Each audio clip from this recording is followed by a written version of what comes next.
Hello and welcome to another Raggy's Beers, Wines and Spirits review from it's quite a warm beer room for a change. So tonight we're going back in time to do another re-review of my Grapefruit Juice Wine experiment.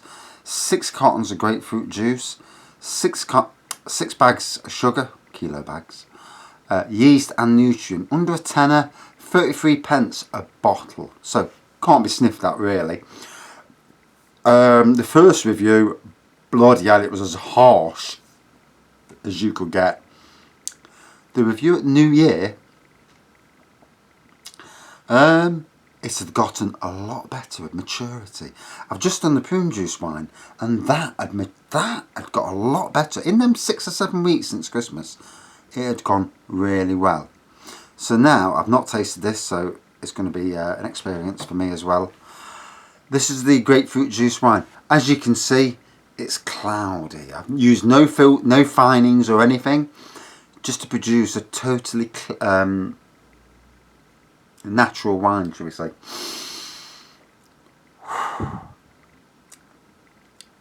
Right, let's go. I've just drank the same size glass of the prune juice.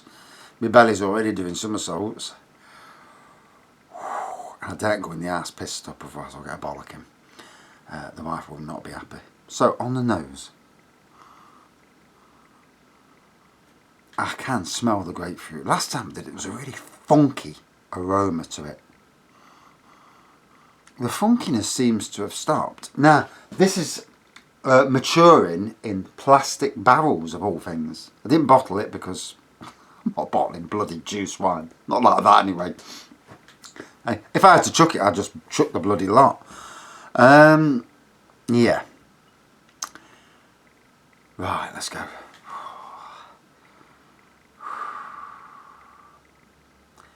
You know, sometimes in life you look, I mean, first time I drank Hoegaarden, it was like, I took a sip and I'm like, oh my God, it's bloody disgusting. My mates paid £3.50 for the pint, and I'm thinking, and it's as tight as they come as well. And I'm looking, I'm thinking, fucking hell, I'm not drinking that shite. And I really struggled with it. Now, I drink Hoegaarden, it's lovely. Just goes to show you, your taste buds change over years. But anyway, let's get on with this.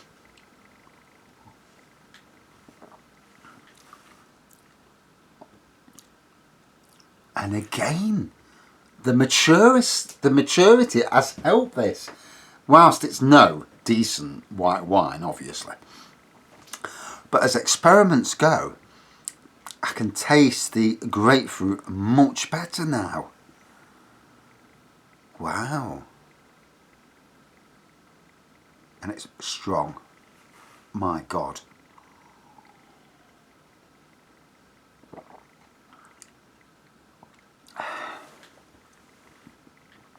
Oh, God, that's got some strength to it. Jesus me.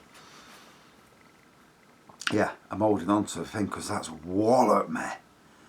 And these juice wines, because I've used 6 kilos of sugar, with 6 bags, 6 kilos of sugar, 6 cartons of the juice.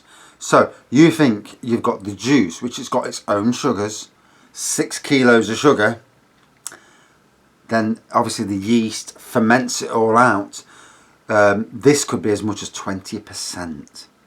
You know, you're talking good, strong shit. Now, if you're a student watching this, or you're somebody on low wage, and trust me, I'm on a low wage, these are great little experiments, especially, you know, if you're on the dole, say, and you can't afford your beer, but you like a drink. For me, it's a cracking way. Maybe not the grapefruit or the prune juice. You know, stick to the cherry juice wine, because that was immense. And try the apple and mango. That's really good as well.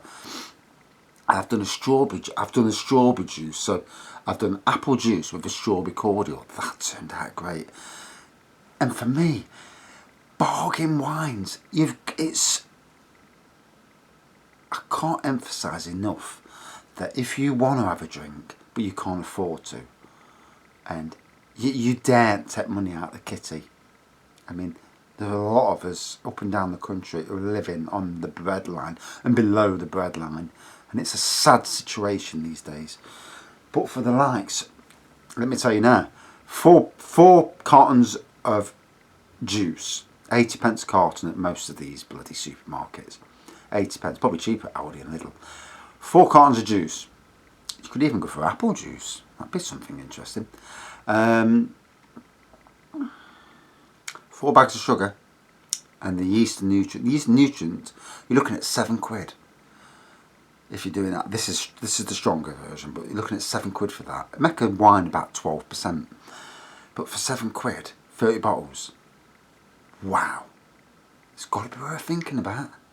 You know, if you're on a budget, and lots of us are out there, lots of us in full-time jobs, you know, where all the money goes into the kitty, and to spend £7, you know, it's from a poor background, you know, from a family where my dad had plenty of money working abroad, but they pissed it up the wall, and God knows, and my mum went to bingo all the time, and from leaving home with nothing, and everything I've got in my life I've worked for, which, you know, a lot of people do. You know, we're not, you know, lucky enough to have super rich relatives who've left us anything. No, nothing, you know, nothing left to me at all. But it's a way of getting your booze, but getting it cheap. 20p. Wow.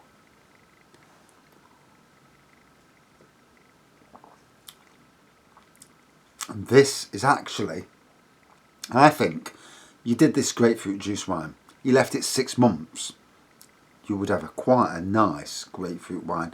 And I think the pink grapefruit would probably, because it's sweeter, might make a better juice wine. If anybody out there's done juice wines and who watches this, tell me about your experiments, about what you've done, because I'm interested. Definitely want to do another cherry juice wine. That made one of the best rosés. I only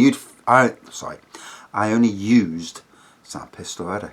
I only used 4 cartons of the cherry juice, 4 bags of sugar, and then yeast and nutrients, so £7, and it made 30 bottles of the best wine.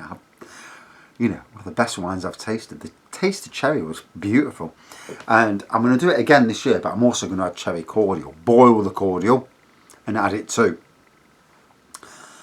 And for me, you know, I understand, coming from a poor background, I understand the struggle. And a lot of the beers I've bought is only because I've got this little Saturday job where I do people's gardens. On our normal wages, we really struggle. And that's the crappy country we live in some ways. Our money in other countries would be worth a lot more. That's why the Polish send most of theirs abroad. But yeah, wow. This has matured so much. The pomegranate juice wine, I'm going to re-review that another night, because if I do any more reviews tonight, I'll be on my back, and it's not a good thing.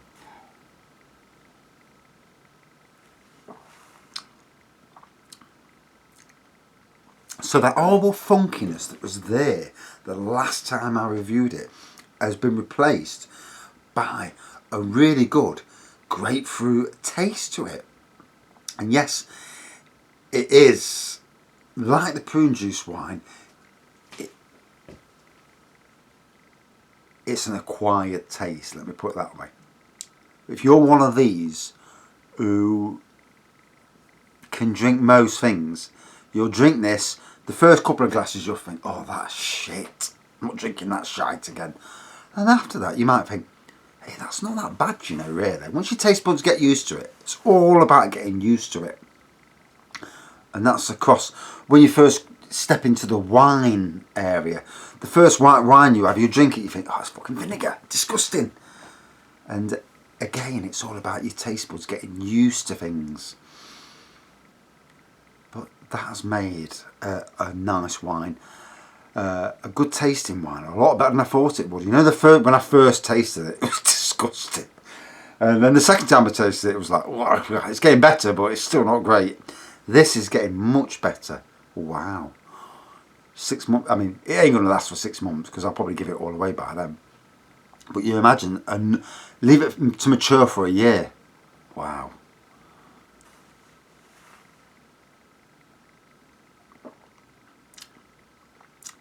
This year, going off on a tangent, as I always do, I've got in my front garden, I've got about 5 big massive pots with rhubarb in. Grew it last year, didn't really get anything off it last year, to be fair. But this year, obviously it's already got a spurt on already, and I'm hoping to get enough to do some rhubarb wine this year. But I want to do a rhubarb and ginger wine. So get the rhubarb, get a couple of quid's worth of ginger roots, put it together, bish bash bosh, 6 kilos of sugar, probably get some raisins as well to add body, and get that to ferment. I don't give a shit how long it ferments, and to let all the, you know, sugars come out, bottle it up, and I'm looking forward to that. I'm going to wait for the rhubarb to do that first, so it's going to be a while. That'll be towards the end of the year, obviously. Right, I'm rattling on here. I'm obviously getting a bit tipsy. I've all got in the house and cooked dinner yet, so I can't get too tipsy. Wife will give me a good hiding. I'll get the red card and it's not good. Although last night I had a drop of, I found a bottle of whiskey I didn't realise I had. And I had a couple of shots of that last night, as you do. And I slept beautifully. In fact, 1 minute it's 12 o'clock, next minute it's 5:45. How's about that? Oh, 6 hours of sleep, and that's good for me because I'm a crap sleeper. So that was good. Knocked me out good and proper. And apparently it chucked it down last night, and I didn't know nothing about it. So fair play there.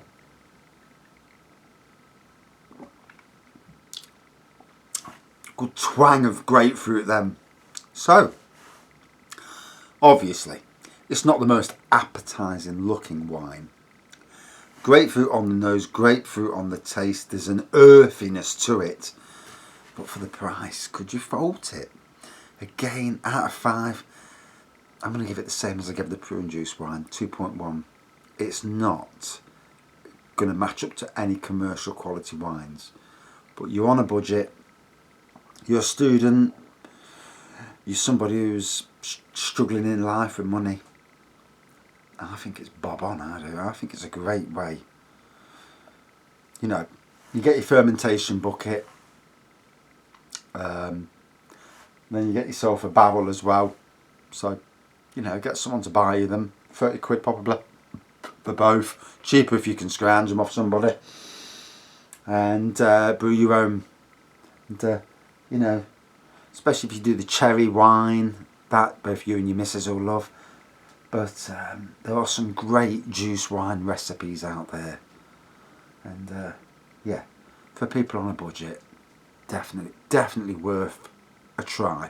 And for people not on a budget, if you like to experiment and you've got a tenner to spare, what's not to try?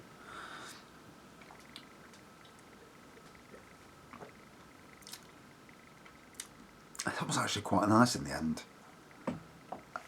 Quite a palatable wine in the end. Actually, I think it's better than the prune juice. I'll do the pomegranate another night because I can't go in the arse pissed out of my head. Wife will give me some shit. Thanks for watching. See you soon.